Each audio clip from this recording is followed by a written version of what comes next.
स्वधर्मस्य तदात्मानं सृजाम्यहम्।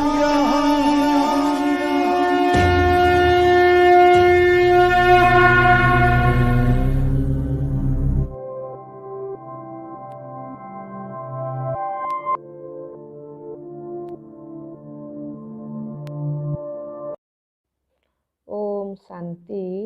आज 29/1/22 साकार मुरली को सुंदर भाव स्पष्टीकरण करने निमंते आम गहन उपस्थित अच्छा ब्रह्मा कुमारी पार्वती भौणी ओम शांति।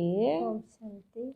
आज मुरलीर सारे मिठे बाबा कहते मिठे बच्चे आत्मा को निरोगी करने आत्मिक पाठ पढ़ एवं पढ़ाओ, आत्मिक डाक्तरखाना खोल। बाबा आसचंती आत्मा को संपूर्ण पवित्र करने निरोगी करने आत्मार पिता परमात्मा ही आत्मार रोग को दूर करें। तेणु आत्मार रोग कहले आत्मा जिते स्वधर्म विच्युत हो जाए, आत्मार स्वधर्म शांति सुख पवित्रता, किंतु आत्मा कौन अनुभव करुचे अशांति दुख अपवित्रता चिंता भय। से ये हूँ आत्मार प्रकृत रोग। तेणु ये रोग को दूर करने बाबा कहते आत्मिक पाठ पढ़।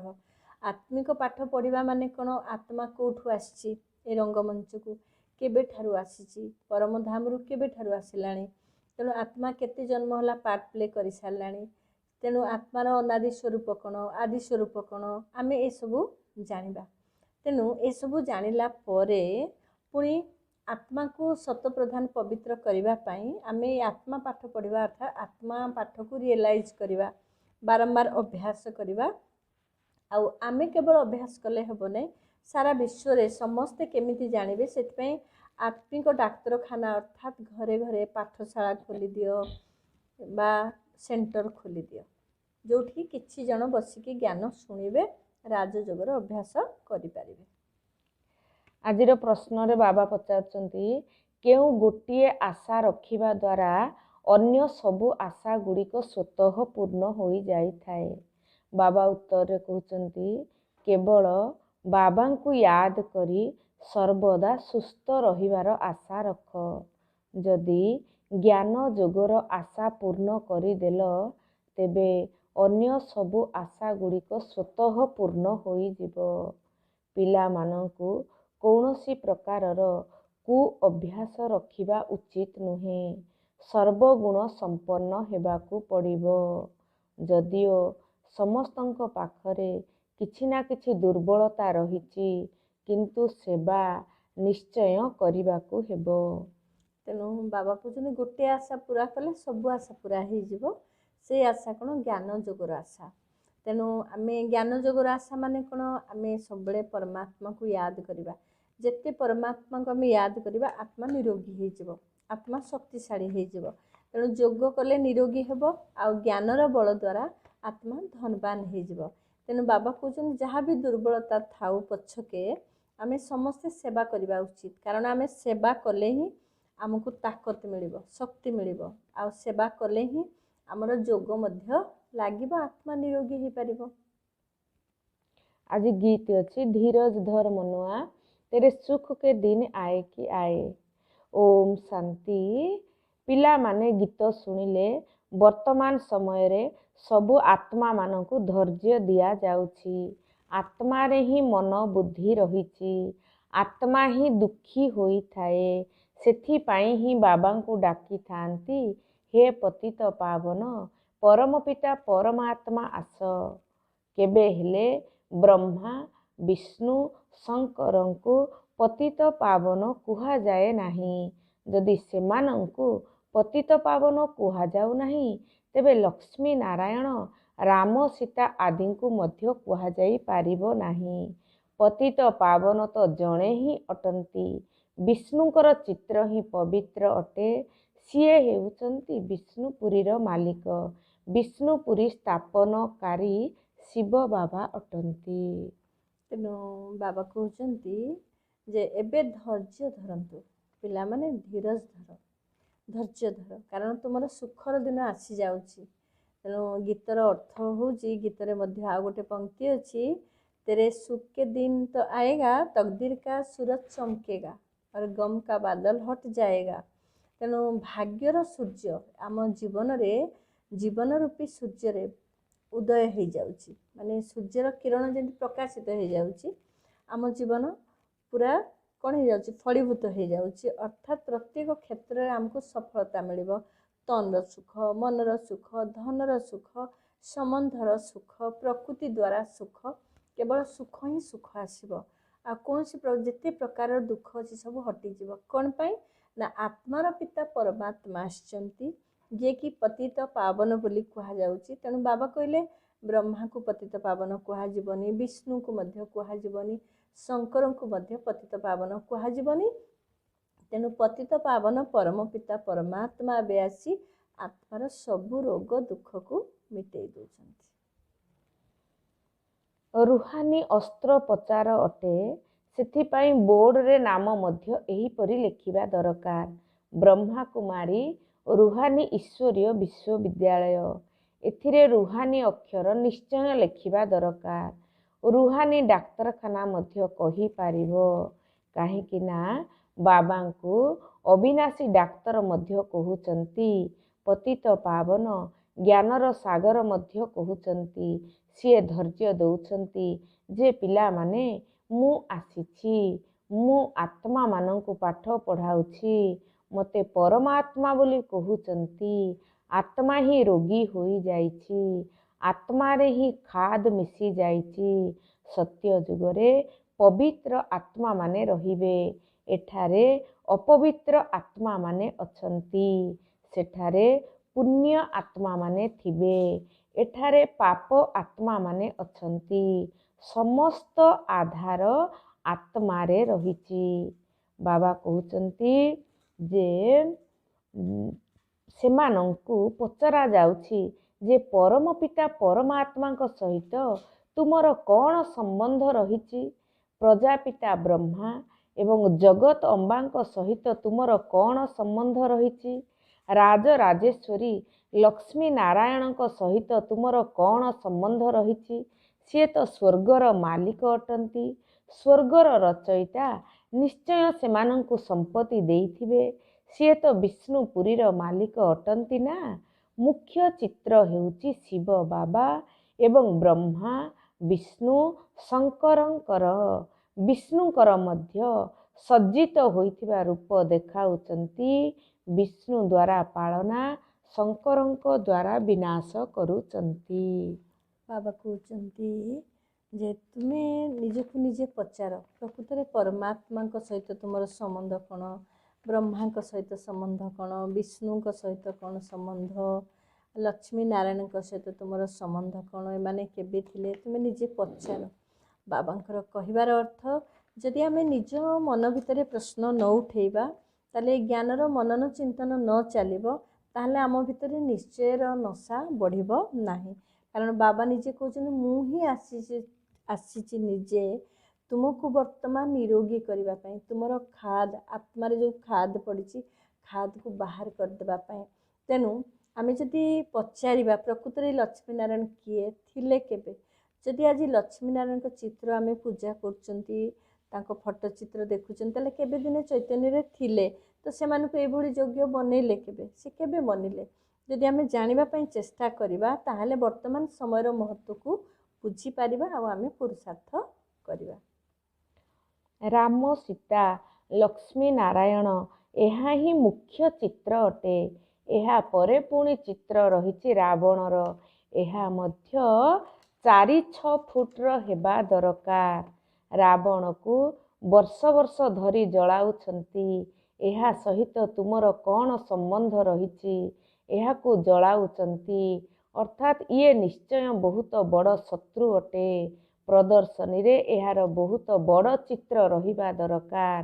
ଏହାର ରାଜ୍ୟ ଦ୍ୱାପରରୁ ଆରମ୍ଭ ହୋଇଥାଏ, ଯେତେବେଳେ କି ଦେବୀ ଦେବତାମାନେ ବାମ ମାର୍ଗରେ ଯାଇ ତଳକୁ ଖସି ଯାଆନ୍ତି।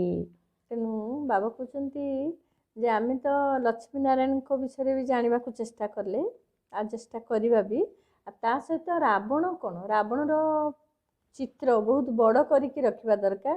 ଆଉ ତା ସହିତ ରାବଣକୁ କ'ଣ ପାଇଁ ପ୍ରତିବର୍ଷ ଜଳଉଛନ୍ତି? ତ ବାବା କହୁଛନ୍ତି ମୁଖ୍ୟ ଚିତ୍ର ହେଉଛି ଶିବ ବାବାଙ୍କର ଲକ୍ଷ୍ୟ ଏବଂ ଉଦ୍ଦେଶ୍ୟର। ଲକ୍ଷ୍ମୀ ନାରାୟଣଙ୍କର ଅଲଗା ଚିତ୍ର ରହିଛି, ସଙ୍ଗମ ଯୁଗର ଏବଂ କଳି ଯୁଗର ଅଲଗା ଚିତ୍ର ରହିଛି। ଚିତ୍ର ପ୍ରଦର୍ଶନୀ କରିବା ପାଇଁ ବହୁତ ବଡ଼ ପ୍ରକୋଷ୍ଠ ଦରକାର। ବାବା କହୁଛନ୍ତି ପିଲାମାନେ ତୁମମାନଙ୍କର ସୁଖର ଦିନ ଆସୁଛି। ବୋର୍ଡ଼ରେ ମଧ୍ୟ ଡାକ୍ତରଖାନା ନିଶ୍ଚୟ ଲେଖିବା ଦରକାର। କିଏ ସ୍ଥାପନା କଲେ? ଅବିନାଶୀ ସର୍ଜନ ପତିତ ପାବନ ବାବା ଅଟନ୍ତି ନା। ପବିତ୍ର ଦୁନିଆରେ ପବିତ୍ର ମନୁଷ୍ୟମାନଙ୍କୁ କେବେ ରୋଗ ବ୍ୟାଧି ହୋଇନଥାଏ। ପତିତ ଦୁନିଆରେ ତ ବହୁତ ରୋଗ ବ୍ୟାଧି ରହିଛି। ତେଣୁ ସେବା କରିବା ପାଇଁ ବିଚାର ଚାଲିବା ଆବଶ୍ୟକ। ବାବା କହୁଛନ୍ତି ବୁଝାଇବା ବାଲା ମଧ୍ୟ ବହୁତ ଅଭିଜ୍ଞ ହୋଇଥିବା ଦରକାର। ଭିନ୍ନ ଭିନ୍ନ ପ୍ରକାରର ମନୁଷ୍ୟ ଆସିଥାନ୍ତି। ଯଦି କୌଣସି ବଡ଼ ଲୋକଙ୍କୁ କେହି ନିର୍ବୁଦ୍ଧିଆ ବୁଝାଇବେ ତେବେ ପ୍ରଦର୍ଶନୀର ନାମ ବଦନାମ କରିଦେବେ। ବାବା କହିପାରିବେ ଅମୁକ ଅମୁକ କେଉଁ ପ୍ରକାରର ଟିଚର ଅଟନ୍ତି। ସମସ୍ତେ ଏକାପରି ବୁଦ୍ଧି ସମ୍ପନ୍ନ ହୋଇନଥାନ୍ତି। ବହୁତ ଦେହ ଅଭିମାନୀ ରହିଛନ୍ତି। ତେଣୁ ବାବା କହୁଛନ୍ତି ପ୍ରଦର୍ଶନୀ କରି ତୁମେ କଳିଯୁଗ ଗୋଟେ ପାଖରେ ଏବଂ ସଙ୍ଗମ ଯୁଗ ଆଉ ଗୋଟେ ପାଖରେ। ଏ ପୁରୁଣା ଦୁନିଆ ଆଉ ନୂଆ ଦୁନିଆର ପାର୍ଥକ୍ୟ ସମସ୍ତଙ୍କୁ ବୁଝାଅ। ଆଉ ବୁଝେଇଲା ବାଲା ବହୁତ ଅଭିଜ୍ଞ ବାଲା ଦରକାର, ଜ୍ଞାନୀ ଆତ୍ମା ହେଇଥିବା ଦରକାର। ବହୁତ ଯିଏକି ମନନ ଚିନ୍ତନ କରି ଜ୍ଞାନର ଗୁହ୍ୟ ଗତିକୁ ବୁଝେଇ ପାରୁଥିବେ, ସୂକ୍ଷ୍ମ ସୂକ୍ଷ୍ମ ଅର୍ଥକୁ ବୁଝେଇ ପାରୁଥିବେ। କାରଣ ବହୁତ ଜ୍ଞାନୀ ଅର୍ଥାତ୍ ବହୁତ ପ୍ରକାର ନଲେଜଫୁଲ୍ ଆତ୍ମାମାନେ, ବିଭିନ୍ନ ପ୍ରକାରର ଭଲ ବଡ଼ ବଡ଼ ପୋଷ୍ଟ ପୋଜିସନର ଆତ୍ମାମାନେ ସବୁ ଆସିଥାନ୍ତି, ଯେଉଁମାନଙ୍କର ବହୁତ ଦେହ ଅଭିମାନ ମଧ୍ୟ ଥାଏ। କିଏ ଶାସ୍ତ୍ର ଜ୍ଞାନ ଜାଣିଥିବେ, କିଏ କୌଣସି ପ୍ରକାର ବିଭିନ୍ନ ପ୍ରକାର ଯୋଗର କିଛି କିଛି ଅନୁଭୂତି ସେମାନେ କହୁଥିବେ। ତେଣୁ ସେମାନଙ୍କ କଥାକୁ ନେଇ ଯିଏକି ଭଲ ସୁନ୍ଦର ଭାବରେ ଯୁକ୍ତିର ସହିତ ବୁଝେଇ ପାରୁଥିବେ, ତାଙ୍କ କଥାକୁ ମ୍ୟାଚ୍ କରିକି କଥା କହିକି ଜ୍ଞାନର ପଏଣ୍ଟକୁ ଦେଇପାରୁଥିବେ, ଯେଉଁଟାକି ସେମାନଙ୍କୁ ପସନ୍ଦ ଲାଗୁଥିବ। ବାବା କହୁଛନ୍ତି ଏଇଭଳି ବୁଝିବା ଆତ୍ମାମାନେ ହିଁ ପ୍ରଦର୍ଶନୀରେ ବୁଝେଇବା ଉଚିତ। ନଚେତ୍ ସେମାନଙ୍କ ଭିତରେ ବହୁତ ଦେହ ଅଭିମାନ ଯେହେତୁ ଥାଏ, ସେମାନେ ଭାବିବେ ଏମାନେ କିଛି ଜାଣିନାହାନ୍ତି, ଏଇ ବ୍ରହ୍ମା କୁମାରୀ ଭିତରେ କିଛି ବି ଜ୍ଞାନ ନାହିଁ, ହୁଏତ ବଦନାମ ବି ହେଇପାରେ। ତେଣୁ ବାବା କହୁଛନ୍ତି ଭଲ ଜ୍ଞାନୀ ଯୋଗୀ ମହାରଥୀମାନେ ହିଁ ପ୍ରଦର୍ଶନୀରେ ବୁଝେଇବା ଉଚିତ। ରାଜରାଜେଶ୍ୱରୀ ବିଜୟମାଳାରେ ଗୁନ୍ଥା ହେବା ଯୋଗ୍ୟ ହୋଇଥାନ୍ତି। ଆମେ ସେମାନଙ୍କୁ ପଚାରୁଛୁ ମଧ୍ୟ, ଜ୍ଞାନ ଜ୍ଞାନେଶ୍ୱରୀ ଜଗତମ୍ବାଙ୍କ ସହିତ ତୁମର କ'ଣ ସମ୍ବନ୍ଧ ରହିଛି? ଜ୍ଞାନ ଜ୍ଞାନେଶ୍ୱରୀଙ୍କୁ ଈଶ୍ୱର ଜ୍ଞାନ ଦେଇ ରାଜରାଜେଶ୍ୱରୀ କରୁଛନ୍ତି। ଜଗତମ୍ବାଙ୍କର ଏବଂ ପ୍ରଜାପିତା ବ୍ରହ୍ମାଙ୍କର ମଧ୍ୟ ବହୁତ ସନ୍ତାନ ରହିଛନ୍ତି। ଏହା କେତେ ସୂକ୍ଷ୍ମ କଥା ଅଟେ। ମନୁଷ୍ୟମାନେ ବୁଝିପାରୁନାହାନ୍ତି ଯେ ପ୍ରଜାପିତା ବ୍ରହ୍ମା ଏବଂ ଜଗତ ଅମ୍ବା କିଏ। ପ୍ରଜାପିତା ବ୍ରହ୍ମାଙ୍କର ମୁଖ ବଂଶାବଳୀ ଥିବେ ନା। ଯିଏ ସଚେତନ ହୋଇଥିବେ ସିଏ ତୁରନ୍ତ ପଚାରିବେ ଯେ ଆମେ ଏହି କଥା ବୁଝିପାରୁନାହୁଁ କି ବ୍ରହ୍ମା ଏବଂ ଜଗତ ଅମ୍ବାଙ୍କର ପରସ୍ପର ମଧ୍ୟରେ କ'ଣ ସମ୍ବନ୍ଧ ରହିଛି, ଯାହା ଫଳରେ ଏତେ ସନ୍ତାନ ମୁଖ ଦ୍ୱାରା ସୃଷ୍ଟି ହୋଇଛନ୍ତି। ଏପରି ପ୍ରଶ୍ନ ପଚାରିବା ଦ୍ୱାରା ଆଗନ୍ତୁକମାନଙ୍କର ବୁଦ୍ଧି କେତେ ଜଣାପଡ଼ିଯିବ। ତେଣୁ ବାବା କହୁଛନ୍ତି ଯେ ପ୍ରକୃତରେ ଏଇଭଳି ଜ୍ଞାନ ଜ୍ଞାନେଶ୍ୱରୀ ରାଜରାଜେଶ୍ୱରୀ ପ୍ରକୃତରେ କ'ଣ? ସେମାନେ କିଏ? ବ୍ରହ୍ମା ବାବାଙ୍କର ଏତେ ସନ୍ତାନ କେମିତି ହେଲେ? ଜଗଦମ୍ବାଙ୍କର ସମସ୍ତେ କେମିତି? କୁହାଯାଇଛି ନା ଜଗଦମ୍ବାଙ୍କର ସମସ୍ତେ ସନ୍ତାନ, ସେ ଜଗତ ମାତା, ବ୍ରହ୍ମା ବାବା ଆଦି ପିତା। ତ କେମିତି ହେଲେ? ଯଦି ଆମେ ସେମାନଙ୍କୁ ପଚାରିବା ତାହେଲେ ତାଙ୍କ ମନ ଭିତରେ ପ୍ରଶ୍ନ ଆସିବ ଯେ ପ୍ରକୃତରେ ବ୍ରହ୍ମା କିଏ, ଜଗଦମ୍ବା କିଏ, ଜ୍ଞାନ ଜ୍ଞାନେଶ୍ୱରୀ କିଏ, ରାଜରାଜେଶ୍ୱରୀ କିଏ? ଜ୍ଞାନ ଜ୍ଞାନେଶ୍ୱରୀ କ'ଣ ପ୍ରକୃତରେ? ନା ବାବା ବୁଝଉଛନ୍ତି ବର୍ତ୍ତମାନ ଜ୍ଞାନ ଜ୍ଞାନେଶ୍ୱରୀ ଅର୍ଥାତ୍ ଯିଏ ଜ୍ଞାନକୁ ଅର୍ଥାତ୍ ସୃଷ୍ଟିର ଆଦି ମଧ୍ୟ ଅନ୍ତର ଜ୍ଞାନକୁ ଜାଣିଲେ आत्मा परमात्मार ज्ञान को जानिले, समयर महत्व को जानिले एवं ड्रामारे कर्म सिद्धांत को जानिले, सबू जानिला परे ज्ञानी ताकू कहाजिव जहाँ मनरे आउ कौनसी चिंता नहीं, भय नहीं, मनरे प्रश्न ही आउ नहीं। जेमितिकी मम्मा को बाबा कही ब्रह्मा बाबा कही कांदिबा ठीक नुहे, जे कांदती बाबा ताकू भल पाती ना। तेणु मम्मा से दिन ठारू ज्ञान को एत सुंदर बुझीगले, से दिन ठारू से गोटे दिन भी कांदी नाहांती। तेणु ये ज्ञानी तु आत्मा आमे हेबा उचित। तेणु आमे ज्ञान को ये बुझी आमे ज्ञानर स्वरूप हवा, ताहले वर्तमान ज्ञान ज्ञानेश्वरी हेबा। आउ ज्ञान ज्ञानेश्वरी हेले ही आमे योगी हो पारिबा। आ योगी हो पारे ही आमे सारा विश्व को शांति पवित्रतार तरंग बांटी पारिबा, जार फलस्वरूप आमे नुआ दुनिया रे राज राजेश्वरी हो पारिबा। अर्थात लक्ष्मी नारायण को दुनिया रे आमे एई भली राजा रानी पोस्ट पोजिशन मध्य आमको मिल पार, अन्य मानक मध्य आमे एई भली योग्य बनई पारिबा। बाबाजी कहते सेवा करिबा पाई विशाल बुद्धि हेबा दरकार। खर्च तो हेब निश्चय, पैसा तो खर्च करिबा पाई ही रहिछि। जदि पैसा खर्च करी चलिबो तेबे आहुरी आसीबो। धन देले धन सरे नाही, संतान माने तो बहुत वृद्धि होई चलिबे। पैसा तो सेवारे ही लगाइबाकू हेबो। राजधानी तो सत्य जुगरे हेबो, एठारे महल आदि तैयारी करिबार नाही। बाबा कहते अधा समय रावण राज्य, अधा समय रामंक राज्य रहुची। रावण ठारू बाबा ही आसी मुक्त करूचंती, आउ केही मुक्त करी पारिबे नाही। एथिपाई तो सर्वशक्तिमान को ही आसीबा दरकार। सिए ही माया उपरे विजय प्राप्त कराई पारिबे। पुणी सत्य जुगरे एही शत्रु रावण ही रहिबो नाही। बाबा कहते एथिरे बहुत विशाल बुद्धि हेबा दरकार एवं देही अभिमानी हेबा उचित। आमे आत्मा अटु, पुरुणा संबंध एवं पुरुणा शरीरर अभिमान रखिबार नाही। एबे नाटक शेष हेउछि, आमे एबे घर को फेरी जीवु। स्वर्ग को जाई आमको नुआ संबंध गढ़िबाकू हेबो। एही ज्ञान बुद्धि रे अछि। एही पुरुणा दुनिया तो विनाश होई जीवो। आमर संबंध बाबांक सहित एवं नुआ दुनिया सहित रहिछि। एही सबु कथा स्मरण करिबाकू हेबो। तुमको एही ज्ञान भविष्य नुआ दुनिया पाई मिलुछि। एही पुरुणा दुनिया तो श्मशान घाट होई जीवो। एहा प्रति कौन मन लगाइबो। तेणु बाबा कहते जे यही सारा ज्ञान को जानिबा पाई आमको विशाल बुद्धि हेबा दरकार, देही अभिमानी हेबा दरकार। आउ कौन कहले पुरुणा संबंध न रखी नुआ संबंध रख। तेणु विशाल बुद्धि अर्थात कौन ना सारा सृष्टिर आदि मध्य अंतर रहस्य को जानिबा। आमे सृष्टि नाटक रे पार्ट प्ले करूचंती। अर्थात ये सृष्टि नाटक केबे ठारू चलिलाणी, आमे केबे ठारू आम घरू निज घरू शांति धामरू आसी आमे एठी अभिनय करूचंती। तेणु या पूर्वरु आमे कौन थिले, वर्तमान कौन, आ भविष्यत रे कौन बनिबा। आमे जदि आदि मध्य अंतर रहस्य को न जानिबा ताहले आमर भविष्यत को आमे केमिति बनेइबा। सेतिपय आमको विशाल बुद्धि हेबा दरकार। आमको एबे जना पड़िबो जे आगको महाविनाश अछि। आमको वर्तमान रेडी हेबाकू पड़िबो। कौन रेडी हेबा ना घर को जीवा पाई।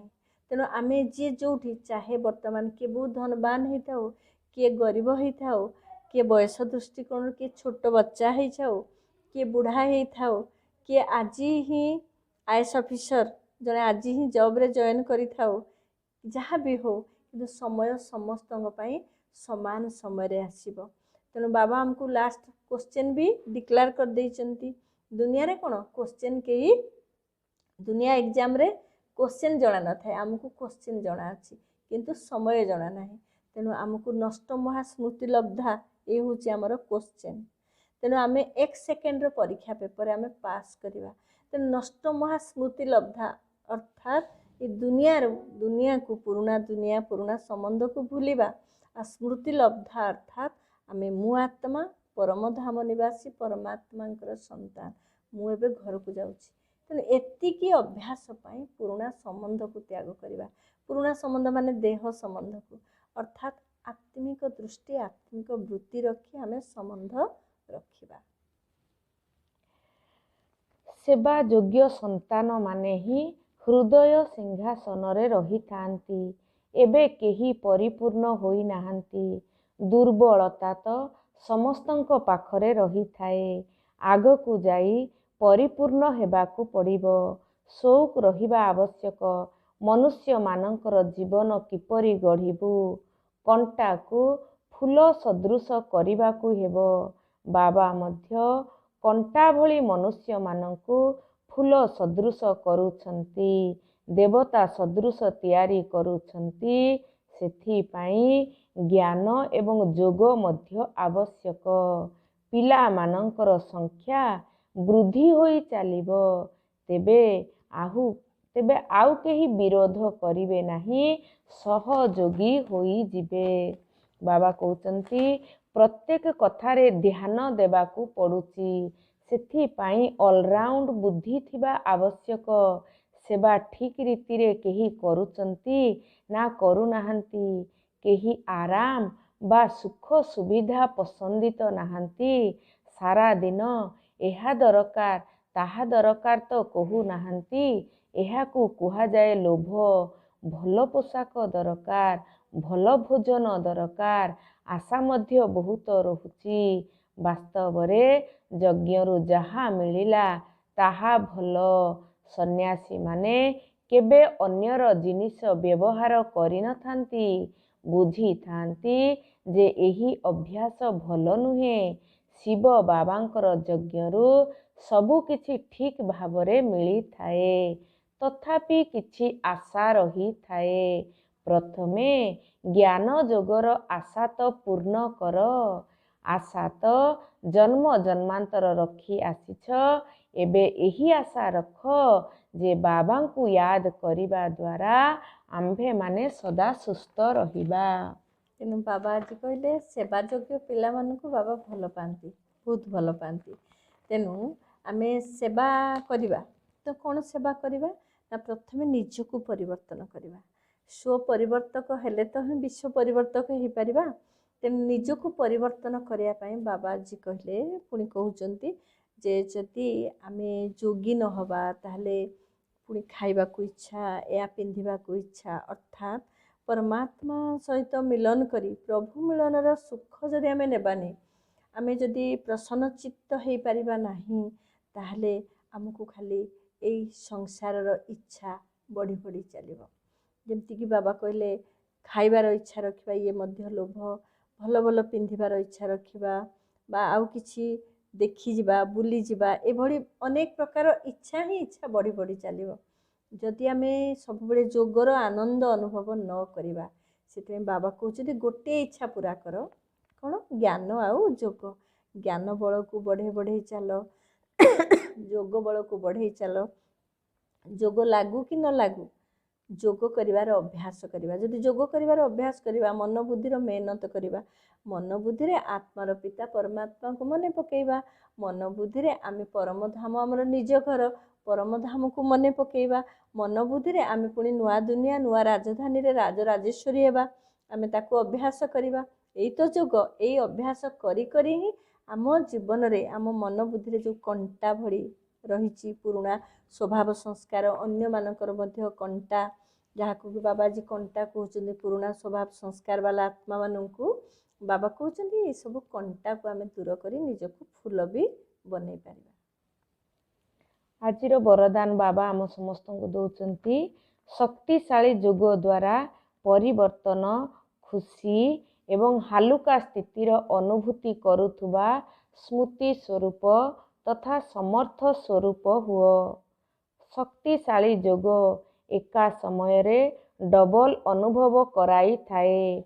गोटिए पटे जोग अग्नि होई भस्म करिवार कार्य करी थाए बा परिवर्तन करिवार कार्य करी थाए। ଏବଂ ଅନ୍ୟ ପଟେ ଖୁସିର ବା ହାଲୁକା ପଣିଆର ଅନୁଭବ ମଧ୍ୟ କରାଇଥାଏ। ଏହିଭଳି ବିଧିପୂର୍ବକ ଶକ୍ତିଶାଳୀ ଯୋଗକୁ ହିଁ ଯଥାର୍ଥ ଯୋଗ କୁହାଯାଏ। ଏହିଭଳି ଯଥାର୍ଥ ରୂପରେ ଯୋଗଯୁକ୍ତ ସ୍ଥିତିରେ ରହୁଥିବା ସ୍ମୃତି ସ୍ୱରୂପ ପିଲାମାନେ ହିଁ ସମର୍ଥ ଅଟନ୍ତି। ଏହିଭଳି ସ୍ମୃତି ସ୍ୱରୂପ ଆଧାରରେ ସମର୍ଥ ସ୍ୱରୂପ ହେବା ହିଁ ପ୍ରଥମ ନମ୍ବରର ପୁରସ୍କାର ପ୍ରାପ୍ତ କରିବାର ଅଧିକାରୀ ହେବା। ବାବାଜୀ ସମର୍ଥ ଆତ୍ମା ପାଇଁ କହୁଛନ୍ତି ଆମେ ସମର୍ଥ ଆତ୍ମା ହେଇପାରିବା ଯଦି ସ୍ମୃତି ସ୍ୱରୂପ ଆତ୍ମା ହେଇପାରିବା। ତେଣୁ ସ୍ମୃତି ସ୍ୱରୂପ ଆତ୍ମା ହେବା ପାଇଁ କ'ଣ କରିବା ନା ଶକ୍ତିଶାଳୀ ଯୋଗର ଅଭ୍ୟାସ କରିବା। ତେଣୁ ଶକ୍ତିଶାଳୀ ଯୋଗର ଅଭ୍ୟାସ କଲେ ଦୁଇଟା ଫାଇଦା ମିଳିବ। ଗୋଟେ ହେଉଛି ଯୋଗ ଦ୍ୱାରା ଭସ୍ମ ହେଇଯିବ ଆମର ପୁରୁଣା ସ୍ୱଭାବ ସଂସ୍କାର, ଆଉ ଆମ ଭିତରେ ଗୋଟେ ପରିବର୍ତ୍ତନ ଶକ୍ତି ଆସିବ। ଆଉ ପରିବର୍ତ୍ତନ ଶକ୍ତି ଆସିଲେ କ'ଣ ହେବ, ଖୁସି ମିଳିବ ଆଉ ହାଲୁକା ପଣିଆର ଅନୁଭବ ହେବ, ଯାହାକି ପ୍ରକୃତ ବିଧିପୂର୍ବକ ଆମେ ଯୋଗ କଲେ ବୋଲି ଜଣାପଡ଼ିବ। ଆଉ ସିଦ୍ଧି ମଧ୍ୟ ମିଳିବ ଆଉ ଆମେ ସମର୍ଥ ଆତ୍ମା ବି ହେଇପାରିବା, ଫାଷ୍ଟ ପ୍ରାଇଜ୍ର ବି ଅଧିକାରୀ ହେଇପାରିବା। ତେଣୁ ଯୋଗ ହେଉଛି ମୁଖ୍ୟ ସବଜେକ୍ଟ। ଯୋଗ ମାନେ କିଛି ନୁହେଁ, ପରମାତ୍ମା ପାଖରୁ ମୋତେ କ'ଣ ମିଳୁଛି, ପ୍ରାପ୍ତିକୁ ଯଦି ମନେ ପକେଇବା ଆନନ୍ଦମୟ ସ୍ଥିତିର ଅନୁଭବ ହେଇପାରିବ, ପରିବର୍ତ୍ତନ ମଧ୍ୟ ଆମ ଜୀବନରେ ଆସିଯିବ। ଆସିପାରିବ। ଆଜିର ସ୍ଲୋଗାନ ବାବା କହୁଛନ୍ତି ପରିପକ୍ୱ ଓ ବିଶାଳ ହୃଦୟ ସମ୍ପନ୍ନ ଆତ୍ମା ହିଁ ଅନୁଭବୀ ଆତ୍ମା। ପରିପକ୍ୱ ଅର୍ଥାତ୍ ପକ୍କା ବନିଯିବା ଆମେ, ଆମ ଭିତରେ ପରିପକ୍ୱତା ଆସିବ, ଅର୍ଥାତ୍ ଜ୍ଞାନର ମଜବୁତି, ଯୋଗର ଅନୁଭବ, ସବୁ ଅନୁଭବ ବି ମୂରତ ହେଇଯିବା। ଆଉ ବିଶାଳ ହୃଦୟ, ଆମ ହୃଦୟ ବଡ଼ି ଦିଲ୍ ହେଇଯିବ ସାରା ବିଶ୍ୱବାସୀ ପାଇଁ, ସମସ୍ତଙ୍କ ପାଇଁ। କାହାର ଦୋଷ ଦୁର୍ବଳତା ଆମ ଆଖିରେ ଦେଖାଯିବ ନାହିଁ, ସମସ୍ତଙ୍କର କଲ୍ୟାଣ ଚିନ୍ତା ହିଁ ରହିବ। ତେଣୁ ବାବା କହୁଛନ୍ତି ଆମକୁ ଏଇଭଳି ପରିପକ୍ୱ ବିଶାଳ ହୃଦୟ ବାଲା ବନିବା ଉଚିତ। ଆଜି ଲଭଲିନ୍ ସ୍ଥିତିର ଅନୁଭବ କରିବା ପାଇଁ ବାବା କହୁଛନ୍ତି ପରମାତ୍ମ ସ୍ନେହ ହିଁ ଏହି ଶ୍ରେଷ୍ଠ ବ୍ରାହ୍ମଣ ଜନ୍ମର ଆଧାର ଅଟେ। କଥାରେ ଅଛି ଯେ ଯେଉଁଠି ସ୍ନେହ ଅଛି ସେଠାରେ ଦୁନିଆ ଅଛି ବା ଜୀବନ ଅଛି। ଯଦି ସ୍ନେହ ନାହିଁ ତେବେ ଜୀବନ ମଧ୍ୟ ନାହିଁ ଏବଂ ଦୁନିଆ ମଧ୍ୟ ନାହିଁ। ଯଦି ସ୍ନେହ ମିଳିଲା ତେବେ ଦୁନିଆ ମିଳିଗଲା। ଦୁନିଆ ତ ଗୋଟିଏ ବିନ୍ଦୁ ସ୍ନେହ ପାଇବା ପାଇଁ ଆତୁର ଅଟେ, କିନ୍ତୁ ତୁମମାନଙ୍କର ଏହି ପ୍ରଭୁ ସ୍ନେହ ସମ୍ପତ୍ତି ଅଟେ। ଏହି ପ୍ରଭୁ ସ୍ନେହରେ ହିଁ ପାଳିତ ହେଉଛ ବା ବ୍ରାହ୍ମଣ ଜୀବନରେ ଆଗକୁ ବଢ଼ୁଛ। ତେଣୁ ସର୍ବଦା ସ୍ନେହର ସାଗରରେ ଲଭଲିନ୍ ରୁହ।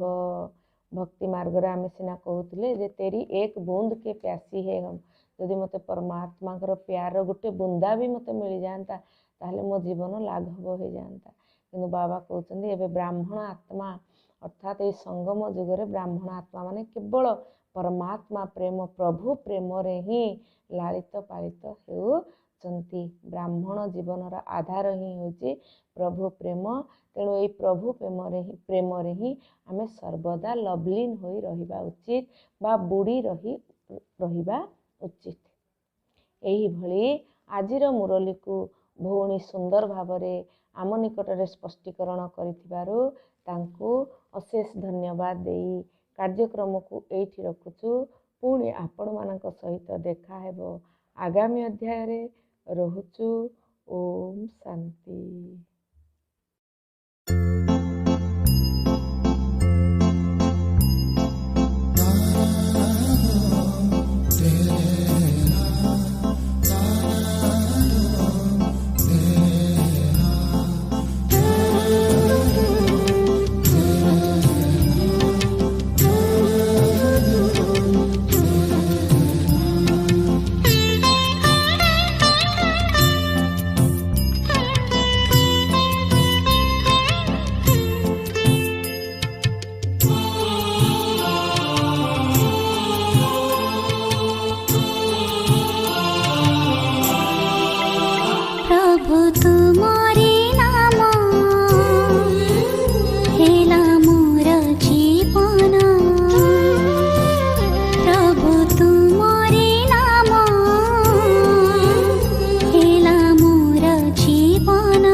पुष्प केते बासे